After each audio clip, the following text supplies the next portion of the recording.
Good morning, this is Zachary from Zachary Sweeps. I've just swept this Charnwood country wood burning stove.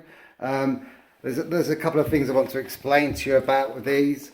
This one is rocking a bit, and which it shouldn't be rocking at all. There's basically on these ones, they've got bolts on each side, a bolt there, bolt on the other side, and a bolt at the back.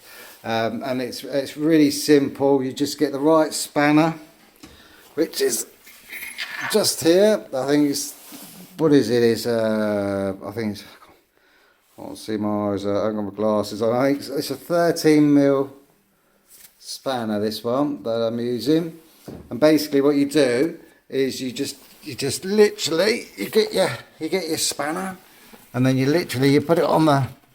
It should have been done when it was fitted, but it's really silly because you don't want it every time you opening it up and closing it that it moves about, because obviously it's going to start to do all sorts of things. So still rocking a bit, so we keep going with the spanner like that. Just keep going along with it, and then that's feels like it's getting a bit tight in there. Look, as you can see, the rock has stopped, and you don't want to do it too much.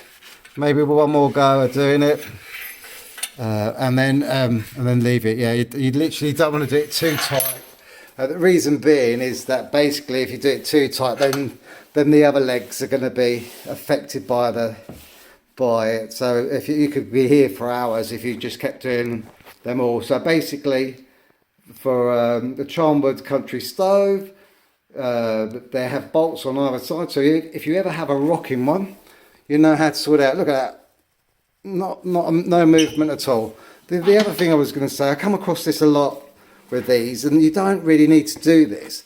I mean, a lot of people, they think that they've got two parts of this, so they leave that and they leave the gap there, but you don't have to do that. What you want to do is you want to take this bit off, and then basically, obviously, as I always say to you, it's always important to keep an ash bed in the fire. You know, other people have their own ideas and opinions on that. That's up to them. But for me, I've been doing it for 24 years now, and I've never had a complaint doing it this way. So basically, what you do is you put all the ash up to the top. Obviously, make sure you don't cover up that grill, because that's where the air will be going, and then you just pack it down. That's all you got to do, just pack it down. So you've got a nice thick ash bed. You want at least a good inch, and it's really easy with these ones as well, because it will tell you where to put it. You know, because obviously you don't want it going any higher than that vent, because that's what it is at the end of the day. It's a vent.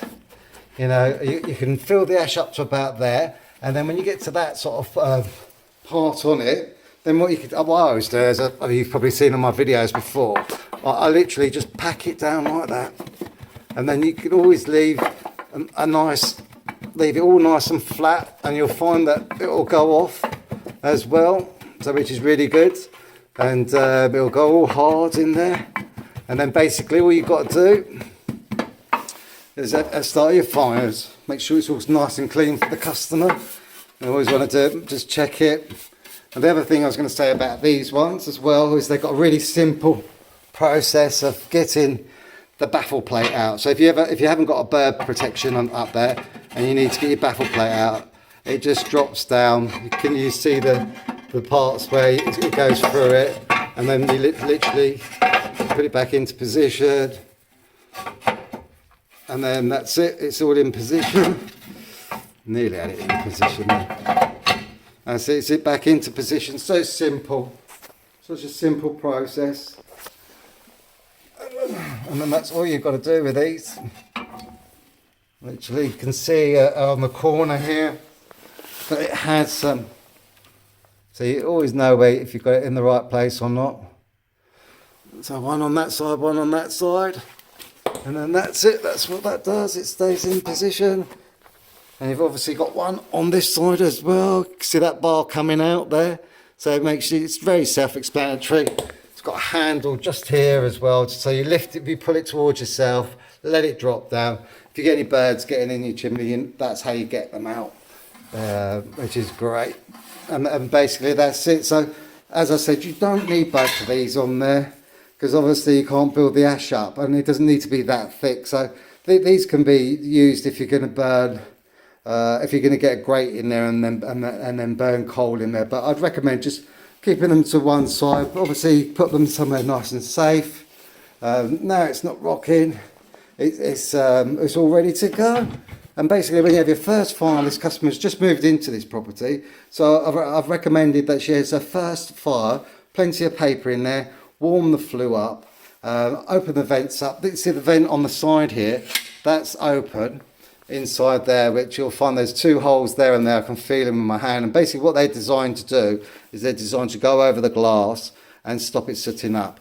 And as you can see, there's another vent here, and you can leave it fully open. It will affect nothing. It won't. I have some people that get concerned that, oh, it's going to block your vents up.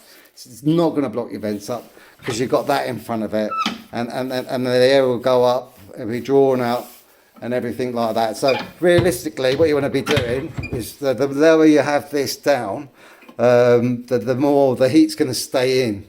So you don't want big flames going over and over again in these particular appliances. And then you can adjust this a little bit, but mainly close this right down so it's like just a little bit of air going through there, because you're going to get air going through there, which is the important part, air going through to that bit, because you want it to sort of blow the hot air to clear the glass. And sometimes when they get all smoky like this, if you're using the vent, it will clear itself after a while. It's got adjustable, they're Allen keys on the side here, so you can unscrew them, and then you can lift the actual stove door out so you can put a new gasket rope on them, which is really cool. The great thing about these ones as well is these ones are really good, these ones, because if you take the door off, what you can do with these is these parts, these bracket bits just here, what you can do with them is you can spin them around, so it will tighten up the door, which will give you a bit more longer lifespan with the actual gasket rope. So remember that. I mean, if it gets to the point where you think, oh, the gasket rope is looks like it needs replacing, if it's looking like this, like it is on this one, and it starts to draw in air, because obviously if there's too much air going in there, it will burn your wood very quickly. So what you can do is you unscrew the doors. As I said, they're Allen key, you unscrew them, and then these little brackets just underneath it, just there. Can you see? Just there. That's where my finger is. They actually they twist around. I'm not too sure if it's anti-clockwise or clockwise, but you'll be able to suss that out straight away. And then that's what you do. So that is how you look after your stove. So yeah, basically it's ready to go now. It's not rocking. So literally this has been installed about 3-4 years ago. It's been rocking ever since. So I don't know what the fitters were doing at the time, but most stoves now come with bolts, because a lot of halves aren't level and stuff like that. So I really hope this helps you, and if you have the same problems, then you know what to do. But just remember about these as well. These things here, they actually turn around and tighten up, so that gives you a longer lifespan on the gasket rope. So I'm just going to have a quick hoover up and we're all done here. Have a lovely day from Zachary Sweeps.